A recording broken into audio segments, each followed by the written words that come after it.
کے لیے. صحیح. اچھا 4 حدیثیں علی بھائی میں سناتا ہوں تاکہ بات کو ہم کلوزنگ کی طرف لے جائیں گے. 4 حدیثیں مختصر سناتا ہوں, وہ نہیں سنائیں گے یہ لوگ. ٹھیک ہے. سب سے پہلی حدیث, نبی صلی اللہ علیہ وسلم سفر کر رہے تھے. آپ صلی اللہ علیہ وسلم کی سواری پر ایک صحابی پیچھے سوار تھا, اور کیا ہوتا ہے, سواری کو ٹھوکر لگتی ہے. صحابی کہتا ہے تعیش شیطان, شیطان برباد ہو, تباہ ہو. نبی صلی اللہ علیہ وسلم نے فرمایا ایسے نہ کہو, ایسے نہیں کہنا, بسم اللہ کہو, کیونکہ جب تم ایسے کہو گے کہ شیطان برباد ہو تو وہ سوچے گا شاید میری وجہ سے ان کو تکلیف پہنچی, کریڈٹ شیطان کو جائے گا. اور آپ صلی اللہ علیہ وسلم نے فرمایا وہ پھول کے گھر کے برابر ہو جائے گا. حدیث کے الفاظ ہیں, گھر کے برابر ہو جائے گا پھول کے. صحیح. اچھا اب دوسری طرف نبی صلی اللہ علیہ وسلم نے فرمایا بسم اللہ کہو, وہ سکڑ کے مکھی کی طرح ہو جائے گا. یہ حدیث کے الفاظ ہیں. بے شک. نبی صلی اللہ علیہ وسلم تو پاور ذکر و اذکار کی بتا رہے ہیں. آج کل کے عامل حضرات واقعہ سنا کے پاور جادو جنات کی, یعنی فضائل تو ہمیں قرآن و سنت کے بیان کرنے چاہیے تھے, یہ جادو جنات کے فضائل بیان کرتے ہیں. قرآن پاک کی آیت ہے سورۃ ابراہیم آیت نمبر 22. اللہ رب العزت کے پاس قیامت کے دن جب فیصلے کر دیے جائیں گے, گناہ گار بھی کھڑے ہوں گے اور نیک لوگ بھی کھڑے ہوں گے. گناہ گار ابلیس بھی آ جائے گا. گناہ گار کہیں گے یا اللہ یہ ابلیس کھڑا ہے نا, سارا کچھ اس نے کروایا, ہمارا تو کوئی قصور نہیں تھا. صحیح. تو شیطان ابلیس بھی کہے گا کہ یعنی یہ کیا کہہ رہے ہیں, کیا کہے گا اللہ کے سامنے, وما کان لی علیکم من سلطان الا ان دعوتکم فاستجبتم لی, کہ یا اللہ تو جانتا ہے میرا ان کے اوپر کوئی جبر نہیں تھا. صحیح. تیری دعوت بھی آئی تھی, یہ تو مفہوماً ہے کہ اللہ کی دعوت بھی تھی, اور شیطان کہتا ہے میں نے بھی ان کو دعوت دی, انہوں نے میری دعوت قبول کر لی, میرے وسوسے مان لیے, میری وجہ سے یہ شرک کی طرف چلے گئے, میرے وسوسے کی وجہ, جبر نہیں کیا میں نے, زبردستی ان کو اٹھا کے قبروں پہ نہیں لے گیا, زبردستی اٹھا کے جادوگروں کے پاس نہیں لے گیا, انہوں نے اپنی مرضی سے کیا سارا. بالکل صحیح. اچھا آگے کیا ہے, فلا تلومونی ولوموا انفسکم, ابلیس مخاطب کر کے کہے گا اور اپنے نفسوں کو ملامت کرو, میرے اوپر نہ سارا کچھ ڈالتے جاؤ. تو شیطان کی تو اوقات اور ویلیو ہی نہیں ہے. یہ اب سورۃ ابراہیم آیت نمبر 22 کا مطالعہ کریں, خود سمجھ لگ جائے گی پیشنٹ کو.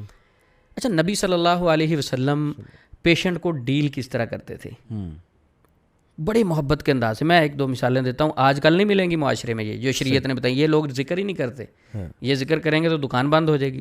صحیح. نبی صلی اللہ علیہ وسلم کے پاس ایک شخص آیا, بدو تھا, عرابی تھا. اس نے کہا اللہ کے نبی رات خواب دیکھا میرا سر کسی نے کاٹ دیا. مسلم شریف میں حدیث ہے, سر کسی نے کاٹ دیا, اس سر کے پیچھے میں بھاگ رہا ہوں. صحیح. اچھا آپ صلی اللہ علیہ وسلم اس کی تعبیر کیا کرتے ہیں, مسکرائے. سب سے پہلے اس کا غم, ٹینشن, پریشر کو ڈاؤن کرنے کے لیے مسکرائے. آپ نے فرمایا شیطان تمہارے ساتھ چھیڑخانی کرتا ہے خوابوں میں سوئے ہوئے, ایسا خواب کسی سے ذکر نہ کرو. چیلنج ہے علی بھائی آج کے دور میں, ایسا خواب آپ کسی سے جا کے معالج سے ذکر کریں, وہ کہ اوہ ہو جادو ہو گیا آپ پہ, سر کاٹ دیا, ختم گیا علی بھائی, اتر گیا تھا سر, وہ جادو ہے جی, یہ تو کنفرم, اب تو کچھ بھی نہیں بچے گا. صحیح. اسلام کیا کہہ رہا ہے, نبی پاک کے پاس صحابی ہیں, آپ مسکرائے, یعنی ٹینشن ہی نہیں لی. اس کو بھی کہا حوصلہ کرو, یہ شیطان چھیڑخانی کرتا ہے. میں نے علی بھائی ایک حیرانگی کی بات ہے, جتنی حدیثیں خوابوں کے ریلیٹڈ پڑھی, آپ صلی اللہ علیہ وسلم نے فرمایا برا خواب کسی سے ذکر نہیں کرنا. بالکل صحیح. آج کے معالجین, آج کے علاج کرنے والے آپ سے علاج شروع کرتے وقت برے خواب سے ہی بات شروع کریں گے. آپ میرے پاس ٹریٹمنٹ کے لیے آئے, میں سب سے پہلے کیا سوال کروں, علی بھائی برے خواب بھی آتے ہیں؟ ہاں جی آتے ہیں. بھینسیں بھاگتی ہیں پیچھے, بلڈ نظر آتا ہے, او ہو جد. اور اللہ کے نبی صلی اللہ علیہ وسلم تو منع فرما رہے ہیں کہ برا خواب کسی کو نہیں بتانا.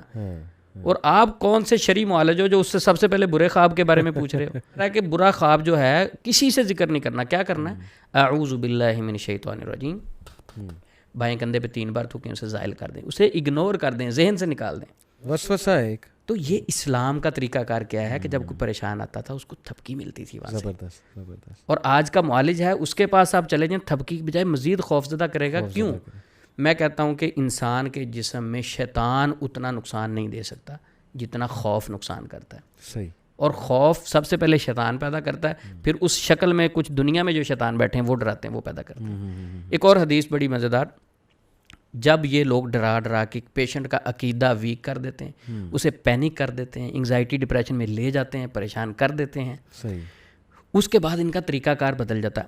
اچھا اب اس میں جب ایک بندہ پینک ہو گیا ہے, صحیح, ٹھیک ہے, اس کا نظریہ چینج ہو گیا ہے, تو اس کے بلیوز کے اکارڈنگلی اس کے فیصلے ہوں گے. نبی پاک صلی اللہ علیہ وسلم ایک بوڑھے کا پتہ لینے گئے, تمہارداری کے لیے گئے. نبی صلی اللہ علیہ وسلم, آپ صلی اللہ علیہ وسلم نے جا کے اس بوڑھے کو کہا لا بأس طہور انشاءاللہ، کوئی مسئلہ نہیں، آپ نے پاک ہو جانا ہے، اس سے آپ ٹھیک ہو جانا ہے، آپ نے صحیح، یہ بیماری آپ کو پاک کرنے والی ہے۔ تو بوڑھا پتہ کیا کہتا، وہ اس میں ذرا نیگیٹیوٹی تھی، کہتا اللہ کے نبی صلی اللہ علیہ وسلم میں جانتا ہوں یہ خواب، یہ جو بخار ہے یہ ایک بوڑھے کو چڑھا ہے اور بوڑھے کو پکڑنے کے بعد یہ اس کو قبر تک لے جائے گا، یہ حدیث کے لفظ ہیں۔ اللہ، تو نبی پاک صلی اللہ، بخاری شریف کی حدیث ہے، نبی پاک صلی اللہ علیہ وسلم نے فرمایا ٹھیک ہے پھر اللہ تیرے ساتھ ایسا ہی معاملہ کرے۔ اللہ، مختلف روایات میں ملتا ہے کہ نیکسٹ ڈے ہی اس کی ڈیتھ ہو گئی۔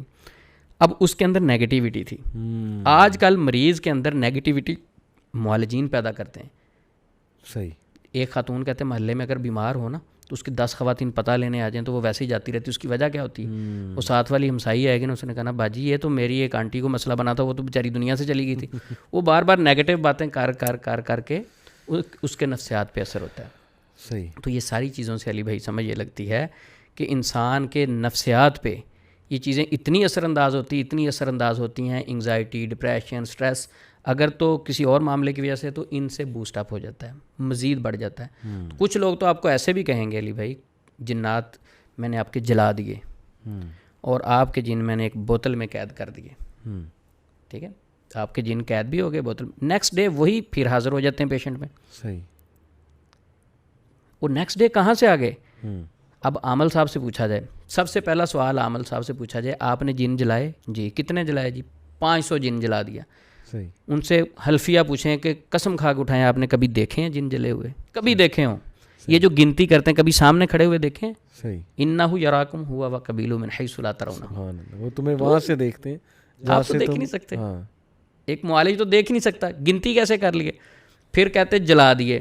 حضرت بخاری شریف کی حدیث ہے، حضرت علی رضی اللہ عنہ کے پاس کچھ زندیق لائے گئے، حضرت علی رضی اللہ تعالیٰ عنہ انہیں جلا دیا۔ یہی بات عبداللہ بن عباس رضی اللہ عنہ تک پہنچی، انہوں نے کہا اگر میں ہوتا تو میں نہ جلاتا، کیونکہ نبی صلی اللہ علیہ وسلم نے فرمایا لا تعذبوا بعذاب اللہ، اللہ کے عذاب کے ساتھ کسی کو عذاب نہ دو، یعنی جلانے کا حق صرف اللہ کے پاس ہے۔ صحیح، آج کا راکی، آج کا عامل، آج کا دم کرنے والا وہ کیسے کہتا ہے میں نے جن جلا دیے؟ یہ سب نفسیاتی حربے ہوتے ہیں۔ صحیح، جن بوتل میں قید کر دیے، نیکسٹ ڈے وہی حاضر ہو جاتے ہیں۔ اچھا ان سے سوال کرنا چاہیے، جو کل انہوں نے قید کیے تھے نیکسٹ ڈے وہی حاضر ہو جاتے ہیں، تو کیا ایک دن پہلے دیکھے تھے انہوں نے حاضر ہوئے تھے؟ نظر تو نہیں آئے تھے۔